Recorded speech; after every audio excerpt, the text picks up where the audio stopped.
With all the chatter around the Hornets, D. Davis might not be the starting quarterback next year for Alabama State. Oh yeah, this is Locked on HBCU. Play my music. You are Locked on HBCU, your daily podcast covering HBCU sports. Part of the Locked On Podcast Network, your team every day.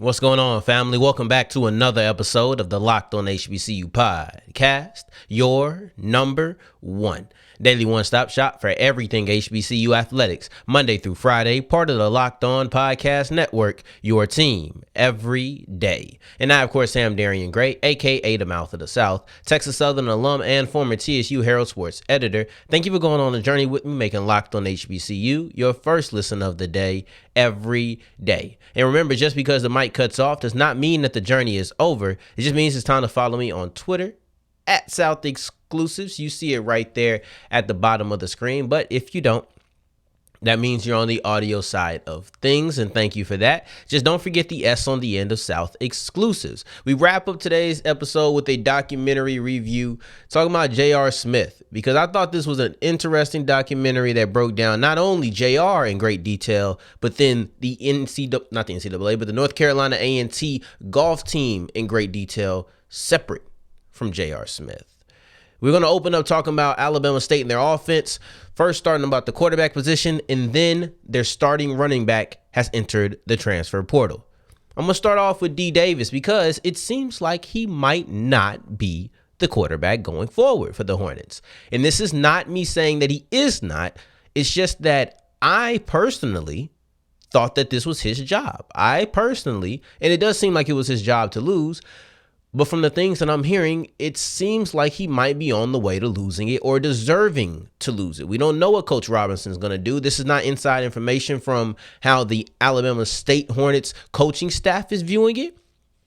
But I'll tell the truth. I didn't look deeply into Alabama State last year. I always thought that D. Davis had a solid season. I just kind of surface level whenever I seen him. I never say, I'm not liking what I see. The stats weren't there, though. The stats weren't there, but the chatter was. So I had to go back and look. Like, were my eyes deceiving me? Was there something that I was missing? And there was. I went back and looked at the stats to see exactly why what I felt, not confidently felt, but loosely felt, but felt nonetheless, why what I felt didn't match up with any of the things I was hearing about D. Davis's performance. So let's look at his stats from last year. And I realized why I felt the way I did, because I watched the one game I watched in detail, like really checked out heavily, was that first game versus Howard. And that first game versus Howard just so happened to be his second best game of the season, his second most passing yards of the season, his second most total yards of the season. The rest of the year was a 170 here, a 170 there, a 200 total yard game here. Then he exploded in the last game versus UAPB. He had over 200 yards. The only time he did that all season, 272 yards. He had more yards passing in that game than he had yards total the whole season before. Not totals, but he had more yards passing in the UAPB game than any other game total. That's running and passing combined. He never hit 272 total yards in a game. So I'm like, oh, they're winning, but he's not doing too much. The stats aren't there. So while their success was apparent, they went 4-4 in the conference, but they were a team that was always competing. And when you look at who they lost to, it's a situation where, okay, you might not be the premier team, you might not be one of the top two teams in the conference, but you are a team that people need to look out for. So because of their success in the game I saw shaping my viewpoint of D. Davis, I'm thinking D. Davis had a solid season, but he didn't. So now once I look at these stats, and now I go back to hearing how people are talking, saying he's struggling to get through the reads, saying that when he's in the pocket, he's just not effective, but he does do a good job of scrambling and throwing when he's outside of the pocket. When I start hearing these things and I combine them with what I've now looked into a little bit deeper than I had when the season was going. And now I combine that with what I'm hearing at the spring game. See, I was in the spaces with HBCU Nightly, I think a couple of days ago, and somebody who I don't know who said it, like not only do I not know the person, I'm not sure who said it, period, basically said they had sources. Once again, this could be anybody who said it. It could be somebody who doesn't have sources, but somebody said they had sources close to Alabama State that said, don't be surprised if D Davis is not the starter. Well, what's going on in the spring game when he could maybe lose his spot or get a firmer grip on his spot? According to Montgomery Advisor, he struggled to throw the ball all first half. According to the Montgomery Advisor, after that first scoring drive that he led, pooey after that. According to the Montgomery Advisor, when Nyqua Lett came in the game, the passing game opened up. See, that's the thing. If we're going to talk about this guy not being the starting quarterback, who is? This isn't a position where I think you can just say this guy might not be it and we're going to leave it open-ended. I don't think that's a good way to put out the show. Maybe it's Lett, a guy who looked really good, had a couple deep balls, led back-to-back scoring drives, opened up the passing game. That's not necessary for what they want out of their quarterback position, but it'll always be welcomed. You will always welcome a quarterback who can open up your passing game. See, Coach Eddie Robinson Jr., no relation to Eddie Robinson of Grambling, of course. Once again, he said, I don't really care to be a pass-heavy team, but he did say the thing that he wanted to work on coming out of the spring was the passing game. But it's not about passing 30, 40, 50 times a game. It's not about airing it out to that degree. It's about running the football and being efficient. Now, I think that efficiency is way easier to replace than playmaking. Now, that does not mean that either one is going to be an easy task in the slightest. But what it does mean is that if you need a guy who just is going to make the right decisions, a guy who maybe is a little bit more safe, if you're going to need a guy who, instead of throwing 30 yards down the field, you throw a 7-yard pass that leads to a 30-yard completion. If that's what you're looking for, I think that's a little bit easier to replace than a guy who's going to carry your offense. And that all goes back to replacing D Davis. They don't need your playmaking. They don't need your ability to run and scramble out of the pocket and make plays on the run. They might just need that guy who's going to throw the slant with the right timing. The guy who is ready to hand off the ball, but a guy who is ready to hand off the ball and then just do his job. So Lett might be the next quarterback, might be Davis. I only put this out here not to say who is going to be, but to say that we need to pay extreme attention to what happens in Alabama State during the summer and the fall and pay attention to the chatter that we're hearing during this time span. Because whether it's Lett or if it's Davis, Jacorey Merrit is not going to be next to him. The starting running back has entered the transfer portal. That may or may not put a little bit more pressure on the quarterback. We'll see with how they replace Merritt. But let's break down his departure and why I really don't think it's that big of a loss as we go forward with Locked On HBCU. Before we get into that, today's episode is brought to you by Built Bar. Built Bar is the #1 protein bar on the market, bar none. And I've had them all. And I've had a lot of protein bars that are good for you. I've had a lot of candy bars that taste good for you. But rarely have I had one that actually meets in the middle. And every single time that rare occasion happened, we were talking about a Built Bar, whether it was raspberry, whether it was a s'mores Built Puff, whether it was cookies and cream, whether it was blueberry muffin Built Bar, whether it was any of these Built Bars, the rare occurrence was always that. It's the best of both worlds. It meets in the middle. It's good for you. It tastes good. Come together and have something that you can eat for a snack or before you go into work out. I love Built Bar. I'm always on Built.com trying to see when they're going to drop a new flavor. And I heard they're actually dropping a new flavor tomorrow. April 22nd. Yes, tomorrow's April 22nd. I heard they're going to be dropping a new flavor on Built.com. You just have to go there. This one won't be in Walmart or Sam's Club where you could go right now as you're listening to me to get a 4 or a 13 pack. You have to go to Built.com/locked-on to get this new flavor. Use the promo code LOCKED15 and you'll get 15% off your offer. Now, as we continue rolling on today's episode of Locked on HBCU, I appreciate you for making us your first listen of the day every day. This is our last episode before we go heavy into draft talk next week. Might not even talk about anything else. Might only be talking about the draft next week. But here's the question for segment number 2. How will Alabama State survive the loss of Jacorey Merrit? Because Merritt has just entered the transfer portal, and that was their starting running back, the guy they probably banked on being the starting running back coming into this year. So now you're losing a player who is one of your 22 starters on offense and defense. How do you survive this loss? Well, to me, I'll be honest with you, I think it's a medium-sized loss at best. I know how I detailed it might make it seem like a big loss because nobody wants to lose their starting running back. That might always feel like a big time loss. But the reason I lessen it is because they had a terrible running game last year. They were the 11th best running team in the SWAC. I think the more accurate way to describe it is they were the second worst. See, when you change the best to worst, it makes everything sound a whole lot different. 11th best, second worst. They were terrible. They were a terrible running game last year. And maybe that's not all on Jacorey Merrit. I don't know. But what I am saying is that I don't think his production itself is going to be difficult to replace. See, big loss is losing your starting running back. Small loss is losing your starting running back when your running game wasn't good. The only thing that makes this medium is the pressure to actually replace him. But not actually replace him with a body. But what he did, and I'm not in the business of violating players on camera. I'm not in the business of that. So I'm not going to speak on Jacorey Merrit, the player himself. Like I said, if I didn't watch D. Davis enough to break him down, I didn't watch him closely enough. I didn't watch it with Merritt. I didn't, but I will say that he had one of his better games against Howard. I will say that. I don't know what it was about Alabama State. Maybe it was the new coach and everything. Maybe it was the SWAC MEAC challenge, but they had a good game offensively that day. But I'm not going to sit here and act like I have enough information to just break down everything I've seen from Jacorey Merrit. But what I will say is that his 467 yards, his 3.9 yards per carry, I don't think are going to be difficult to replace. The production itself, I don't think is going to be difficult. I don't think it's going to be hard for Alabama State to be the second worst running team in the SWAC again.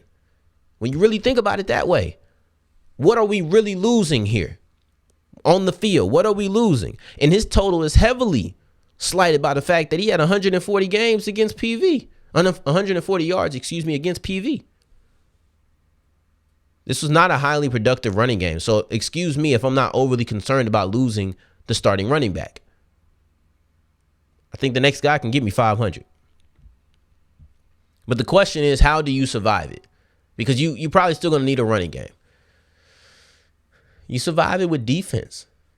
Because I don't know who they're going to replace him with. I don't know if they're going to be better as a running team. I don't know. I really don't. You would hope they are because that's going to be the main source of their offense. According to Coach Robinson, they want to be a run-heavy team. But even if they don't do it well, that defense, from everything I hear, is exactly what the defense was last year. Last year, they were good enough to dominate on defense and keep you in games. This year, they're going to have to be good enough on defense to dominate and keep you in games. When you look at what they were able to do last year defensively, they only allowed 21 points in 4 games. One was to Jackson State. One was to UCLA. Right? So the UCLA one almost shouldn't even count. But if you can put that type of performance out there again, you'll be just like you were last year in every single game. Now, the problem is you don't want to just be in every single game. You don't want to be 4-4. You want to be one of the better teams. You want to be one of the best teams. And you're in a conference with Jackson State and FAMU. And just being a defensive team might not let you knock off Jackson State and FAMU. You might need to pull that extra. And I know your defense is good, but when you're a strictly defensive team, you have to be a certain level of impactful to compete with the top tier teams. And that's something they couldn't do last year. When you look at who they lost to last year within the conference, they lost to PV, a team that came down to the wire and almost made it to the SWAC championship. They lost to Jackson State, the SWAC champions. They lost to FAMU, the second best team in the SWAC. Then they lost to UAPB, and I don't know what to say about that one. They just lost to UAPB. Last game of the season, maybe they gave up. Man, I don't even know what to say about that. But they have enough firepower to keep you in games. But at what point is that not enough? Because you look at the teams I named outside of UAPB, PV, near SWAC West champions. You're looking at Texas, or excuse me, not Texas Southern. You're looking at FAMU, second best team. They weren't near because they lost to Jackson State, but one of the better teams and beat everybody else. Jackson State beat everybody else. They went 4-4. That defense was good enough to have you beat some other teams, but when it came to the guys who were right there, peak competition, high level competition, being a defensive only team was not enough to cut it. What makes me think it will be this year? Even with all the firepower, even with the greatness that the defense is, I'm hearing all about them. Even with that, wasn't enough last year, likely won't be enough this year. You're going to have to either add some offensive firepower with the passing game or the running game. You can survive the loss of Jacorey Merrit with a strong defense, a dominant defense.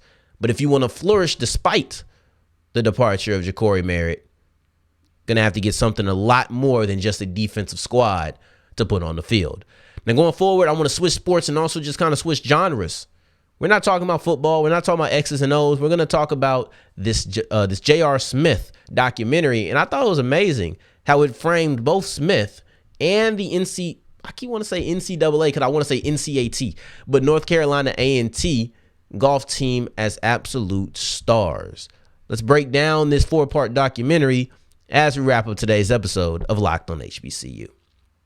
And as we're wrapping up today's episode of Locked on HBCU, thank you for making us your first listen of the day, every day, and making it all the way to segment 3. I thank you 2 times for that. And J.R. Smith documentary did a great job. I'd even say phenomenal job of setting J.R. Smith himself and the North Carolina A&T men's golf team as absolute stars. And I got it right this time. But when it comes to actual star power, we know who outweighs the other. The Aggies golf team is not having a documentary if J.R. Smith is not a part of that documentary. Let's just be honest. Let's just be real. That's not a situation that's going to happen with Amazon Prime. But when I clicked on this documentary, I didn't know what to look for. I didn't know what I was expecting because I like J.R. Smith personally. Like I like him as a player. I thought he was a interesting player and somebody who I would watch a short documentary about. And this was only a 2-hour documentary, 4 30-minute episodes. So I would have watched this even if he didn't go to North Carolina A&T. And I'm a little bit late, so I'm going to say this spoiler ahead. If you want to watch the documentary, you'll make me sad, but I guess you can turn me off. But no, on a serious note, I'm going to spoil some things, but it's the documentary been out for 2 weeks. You'll go check it out. Excuse me again. I'm sorry. So you're looking at J.R. Smith as the basketball player who's the focal point of a documentary. That's what I expected. But when I get to episode 2 and I realize that episode is all about the golf team and not, North Carolina A&T founded their golf team here, and this is the places they go. No, we're focusing on players in the lives that they have. I was able to see that one of the athletes is a rapper. I was able to see Diego. I feel like Diego and Xavier were the 2 stars of the show. From my personal opinion, that was the 2 players who I felt like they really honed in on, and they really made it seem like Diego has a future in this. But that was episode 3. There's only 4 parts. I'm patting myself on the back. Because I'm surprised I even remembered that. But overall, Diego and Xavier were the 2 stars, but I was able to see one of the athletes was rapping in the dorm room. I was able to see one of my favorite moments was when Xavier went to the barbershop. And the barber was like, I ain't know North Carolina A&T had a golf team. And I mean, he very well could be telling the truth. But at the same time, I'm like, man, why you think all these cameras here in your shop? It's just you and him. It's just you and Buddy. They ain't prep you first. You ain't know there was no golf team. You know what the documentary was about? Come on, bro. Because not like J.R. Smith was there. Like if J.R. Smith was there and he was cutting J.R. Smith's hair, and he told you he was on the golf team, I could see how you be like, I didn't even know. This is, come on, bro. Xavier in your chair. But anywho, it was great because the golf team is new enough and probably not talked about enough to where you could be in Greensboro and not know that they had a golf team. So that was interesting to me. But overall, I loved how they highlighted each guy. I loved how they highlighted the potential. I loved the certain things that they did as far as they didn't shy away from negativities. It was a great light. They talked about North Carolina A&T history. They talked about North Carolina A&T's academics, because J.R. Smith was he was an academic scholar, but he was a student. I wasn't a student that long ago. Why couldn't I remember what we were called just a couple years prior to this? It was just 3 years ago for me. But he was a student, and they showed the academic process. And that was something I wanted to see, because I remember when he announced he had a 4.0, it was a big deal. It was a big deal when he announced that. It was a big deal in the show. It felt like, it was like, oh man, it was like the culmination of everything he had worked for, all of the times when he was called stupid and all of the things. You have to go watch it because I don't want to tell you everything, but it was a great moment. It felt like a final triumph, right? Calling his mom, calling his dad. I felt it. I felt like he called me. When you look at, then at graduation, you see Diego. He's able to meet with his parents for the first time in 5 years, basically since he went to school. It was the first time he was able to see his whole family. These were great moments. It highlighted who these players were. And I thought the best part about it was once they got to the negativities, it wasn't just, hey, North Carolina A&T ain't doing this. All right, cue the credits. No, it was North Carolina A&T isn't doing this. That's a problem. JR this isn't, we ain't got funding. We gonna go ahead and get y'all basically fitted and sponsored essentially by this one company that's a big deal. They were originally just gonna sponsor JR, but then the owner was like, you know what? Why won't we just sponsor all of North Carolina A&T? To me, this was a great moment. Poor funding. Well, we gonna make sure everybody's set up. Custom golf balls, custom fits, custom everything. You get to go out here and you get to see basically almost like a training facility. This was a situation where you see a problem, you fix it. They thought the coaching was poor. You see a problem, you fix it. You go talk to them and have a meeting. Now, of course, it's not one meeting and it's over, but you didn't just sit there idly and just say, oh, there's problems here. You address the issue, and then you address the issue. And that was one of my favorite parts, because too often we just sit here and say, oh, there's issues. All right. But what are we really doing about it? J.R. Smith went in there and he used his, I guess if you want to call it privilege, he used his celebrity status, right? He used the fact that people want to partner with him to benefit North Carolina A&T. He used the fact that he's 30-something years old with a group of kids to say, you know what, this isn't right how they're doing you. They're not coaching you properly. We need to go in and talk. He was able to spur change. He was able to move forward. And then also, he didn't just seem like J.R. Smith all the way up here and then these other guys down there. He felt like a peer. They called him the rich stepdad. They called him all of these things. He out here playing basketball with them. He's out here just kicking it with them, eating lunch with them. This was what I wanted to see. I wanted to see J.R. Smith ingrained in North Carolina A&T culture. I wanted to see him ingrained with the students, with the student athletes. I wanted to see all of these things that he was doing on campus. I wanted to see real life of J.R. Smith, the student. If I told you I didn't know what to expect, but if there was one thing I could ask for, that's what it would have been. Now, going forward, well, I appreciate you for making us your first listen of the day, every day, of course. Going forward, next week, we're heavy into the draft. And I'm kicking off tomorrow, or Monday's episode, I should say, with how many HBCU players I think are getting drafted. I'm going to break down my list, have some possibles, have some people I really do think are going to get drafted, and I'll be back with those guys on Monday. So you got to wait. Make us your first listen Monday too. But in the meantime, in between time, if you're looking for me, you can find me on Twitter at South Exclusives. Until the next time that we hear each other, family, take care. Stay blessed. Peace.